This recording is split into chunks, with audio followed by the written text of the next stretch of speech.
కేటీఆర్ గారు నిన్నటి నుంచి నిన్న ఈవినింగ్ నుంచి కూడా కేటీఆర్ రాజకీయాలకు దూరం కాబోతున్నాడు. కేటీఆర్ ఇక రాజకీయ ప్రస్థానం ముగిసిపోయిందన్న కొంత ప్రచారం జరిగింది సార్. అదేంటి అని తర్వాత చూస్తే కేటీఆర్ గారు జస్ట్ ఒక ట్వీట్ చేశారు.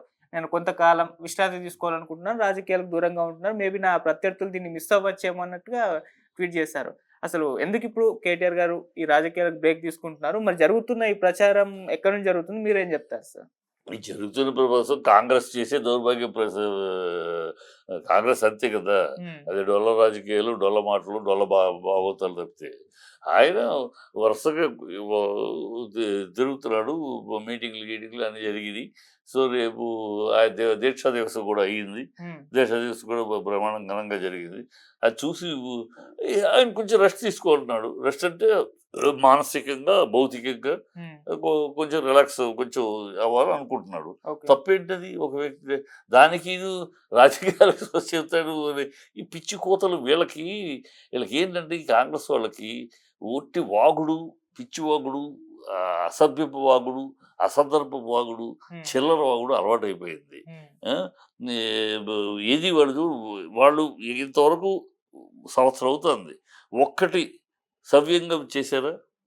ఇవాళ రేవంత్ రెడ్డిని తిట్టని మాస్ ఉన్నారా? ఎక్కడికి వెళ్ళని రేవంత్ రెడ్డిని తిట్టని వాళ్ళు పైనుంచి కింద దాకా తిట్టేవాళ్ళే. హ్మ్. అంత అసహ్యంగా పరిపాలిస్తున్నారు. నలుగురు కూర్చుని రోజుకొకళ్ళు ఒక స్టేట్మెంటు. వీళ్ళంతా డబ్బుల మూటల కోసం తాపత్రయపడుతున్నారు. డబ్బుల మూటలు అధిష్టానానికి పంపించడమే వీళ్ళ ధ్యేయంగా పనిచేస్తున్నారు ఈ నలుగురు. హ్మ్. ఇందులో ఎవడెక్కువ పంపిస్తాడు, ఎవడెక్కువ ఇవ్వగలడు, రెండో కృష్ణుడిగా ఎవరు రావాలి, ఈ తాపత్రయం ఉన్నారు తప్పితే ప్రజల గురించి, ప్రజల సమస్యల గురించి లేదు. హ్మ్. హైడ్రా ఒక బుద్ధి జ్ఞానం లేని పని చేశారు. హైడ్రా మీరు పర్మిషన్ ఇస్తేనే కట్టింది. వాడికి కరెంటు స్తంభాలు మీరే ఏర్పరిచింది. వాటర్ ఫెసిలిటీ మీరే ఏర్పరిచింది. డ్రైనేజ్ మీరే పర్మిషన్ ఇచ్చినాయి. ఆ పర్మిషన్ ఇచ్చిన సన్నాసులు ఎవడో ఆ గతంలో ఆ టైంలో పర్మిషన్ లేదు. ఆ టైం ఇది మీ టైమే. హ్మ్.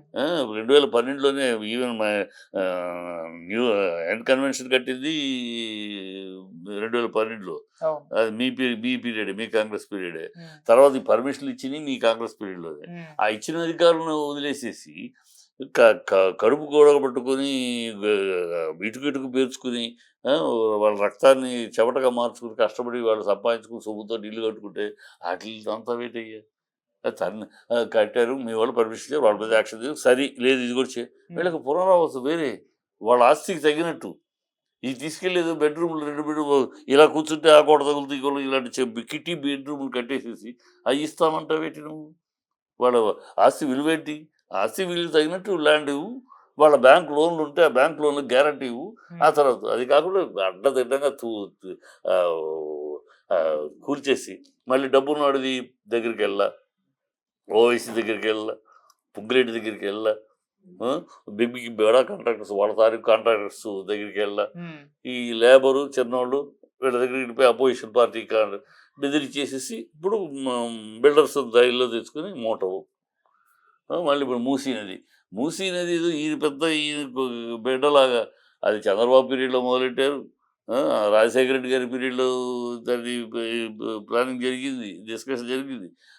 ఆఖరికి కేసీఆర్ ప్రభుత్వంలో అది దానికి ఒక రూపం వచ్చింది. రూపం వచ్చి బ్రిడ్జిలు ఎన్ని కట్టాలి, ఇవన్నీ కట్టాలి. ఎంత మొత్తం 6500 కిలోమీటర్లు. 6500 కిలోమీటర్ల డిస్టెన్స్ చాలు అక్కడ నుంచి నీళ్ళు ఇక్కడ రావడానికి.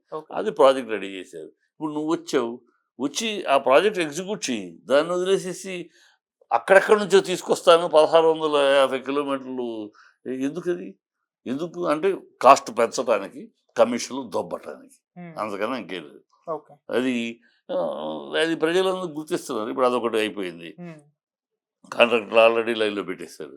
ఇప్పుడు నెక్స్ట్ అక్కడ ఫార్మా సిటీ అన్నాడు, అక్కడ రియల్ ఎస్టేట్ చేసేద్దామని ఎదురు తిరిగారు. ఇప్పుడు దాన్ని ఇండస్ట్రియల్ ఎస్టేట్ అని మారారు. ఇట్లా అన్నీ డబుల్ యూటర్న్లు. ఒకటి మాట తీరు, అసలు ఈ ప్రభుత్వం యొక్క మాట తీరు అది వీధి రవుడి భాష కన్నా హీనంగా ఉంది. ఒక మంచి లేదు, చెడు లేదు, ఒక పెద్ద వయసు లేదు, ఒక తేడా లేదు. ఒక పదవిలో ఉన్నామే, ఒక ముఖ్యమంత్రి పదవిలో ఉన్నామే, ముఖ్యమంత్రి పదవిలో ఆ స్థాయిలో మాట్లాడాలి, ఆ ఘనంగా మాట్లాడాలి, ఆ గౌరవంగా మాట్లాడాలి. ఏమీ లేదు. వీధి రౌడీ భాష ఎక్కడ మైకు పుచ్చుకున్నా, సందర్భం ఏదైనా, సభికులు ఎవరైనా ఇది మన భాష మనమే.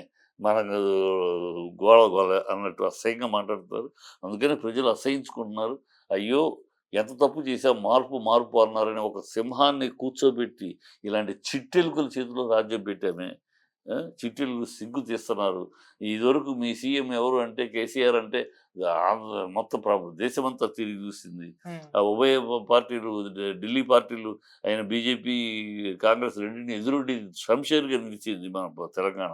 ఉమ్, ఇవాళ ఎక్కడయ్యా అంటే మన మీ ముఖ్యమంత్రి ఎక్కడయ్యా అంటే చూడండయ్యా అక్కడ సోనియా గాంధీ, రాహుల్ గాంధీ కాళ్ళు చూడండి.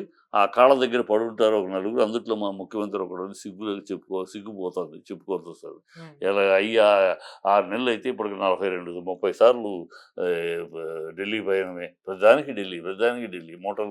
మూటలు ఎంతకాలం మాట్లాడుకుంటూ వెళ్ళటం. ఈ దౌర్భాగ్యం అయిపోయింది. మన తెలంగాణ పరువు, తెలంగాణ ఆత్మాభిమానం, తెలంగాణ పోరాట పటిమని అక్కడ ఢిల్లీకి దాసులైపోయి, ఢిల్లీకి పదాక్రాంతం చేసి పరువు తీస్తున్నారని ప్రజలు బాధపడుతున్నారు ఇవాళ. ఓకే. మన తెలంగాణ పరువు పోయింది. సీఎం అంటే మన సీఎం కేసీఆర్ ఉన్నప్పుడు మొత్తం దేశమంతా చూసింది మన ఇంకా ఉమ్, తెలంగాణ అని. ఇప్పుడేంటంటే ఓహో! తెలంగాణ ఆత్మగౌరవాన్ని, తెలంగాణ పోరాట పటిమని ఎళ్లి ఢిల్లీ పాదాక్రాంతులు చేసేశారు. ఉమ్, ప్రజలు చాలా దిగాలతోటి బాధపడతారు. ఎంత తప్పు చేశాం. మన పరువు తీసేస్తున్నారు. కాంగ్రెస్ యొక్క పాదాక్రాంతులుగా ఉన్న తెలంగాణ అది అక్కడి నుంచి బయటపడ్డాం. ఓకే. గతంలో ఢిల్లీ వాళ్ళ గుప్పెట్లో ఉండి ఢిల్లీ దాసులుగా ఉన్న దాసులుగా మనం చేసి ఆడుకుంటున్న వాళ్ళ నుంచి బయటపడ్డాం. ఉమ్, బయటపడి పోరాడి బయటకు వచ్చి 10 ఏళ్ళు ఘనంగా బతికాం. మళ్ళీ తీసుకెళ్ళి వాళ్ళ కాళ్ళ దగ్గర కూర్చోబెడుతున్నారు ఈ కాంగ్రెస్ వాళ్ళు. ఈ దౌర్భాగ్యులు మన పరువు తీసేస్తున్నారు, మన ఆత్మాభిమానం దెబ్బ కొడుతున్నారని ఫీల్ అవుతున్నారు. ఉమ్, వాళ్ళంతే ఆత్మాభిమానం దెబ్బ కొట్టేవాళ్ళు కాకపోతే వాళ్ళు రాజీవ్ గాంధీ విగ్రహం ఏంటి సెక్రటరీలు, తెలంగాణకి రాజీవ్ గాంధీ సంబంధం ఏంటి? ఏనాడైనా రాజీవ్ గాంధీ తన జీవితంలో తెలంగాణ గురించి మాట్లాడేరుగునా?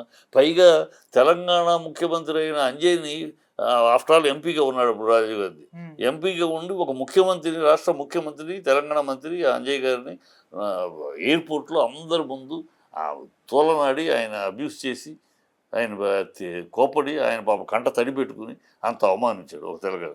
ఇంకా అతను సెక్రటరీలో అతని స్టాచ్యూ ఏంటి? బుద్ధి లేకుండా అతనికి పెట్టాల్సిన తెలంగాణ కోసం ప్రాణాలు పెట్టి పోరాడిన వాళ్ళు ఒకడు పెట్టాలి ఉమ్, అక్కడ స్టాచ్యూ పెడితే. ఈ రాజీవ్ గాంధీ అంటే వీళ్ళకి వాళ్ళ చెక్క భజన చేయటం, వాళ్ళ కాళ్ళు పిసకటం, ఉమ్, వాళ్ళ కాళ్ళ దగ్గర పడుండటం వీళ్ళకి అలవాటు. ఓకే. వాళ్ళ భజన చేస్తూ బతికేస్తారు వీళ్ళు. అదే బతుకు ఇక్కడ మన తెలంగాణ పరువు తీస్తున్నారు ఇవాళ. ఉమ్, అది ప్రజలు గుర్తించేస్తున్నారు, అసహించుకుంటారు. ఆయన రెస్ట్కి మానసికంగా భౌతికంగా కొంచెం రెస్ట్ తీసుకోమంటే ఆయన రాజకీయాల నుంచి వెళ్ళిపోతున్నాడు. ఆయన వెళ్ళిపోవడం కాదు, ఉమ్, మిమ్మల్ని తరమ కొడతారు. రాబోయే కాలం జనవరి నుంచి కేసీఆర్ గారు దిగుతున్నారు. కేసీఆర్ దిగినాక మీరు ఎలా పరిగెట్టాల్సి వస్తుందో చూడండి. ఓకే. ఒకళ్ళు ఎన్ని పరుగులు పెట్టాల్సి వస్తుందో మీరు గుర్తుపెట్టుకొని తెచ్చుకోండి. ఉమ్, ఆయన పోవటం కాదు, మిమ్మల్ని పరిగెట్టిస్తారు జనవరి తర్వాత. రాబోయేది ప్రజలు కూడా మా తరపు బీఆర్ఎస్ తరపునే ఉన్నారు ప్రజలు. తరిమి కొడతారు. జిహెచ్ఎంసీ ఎన్నికలను తెలుస్తుంది మీకు. ఓకే. కనుక పిచ్చి వేషాలు, పిచ్చి మాటలు మాట్లాడకుండా సవ్యంగా, గౌరవంగా మాట్లాడితే బాగుంటుంది.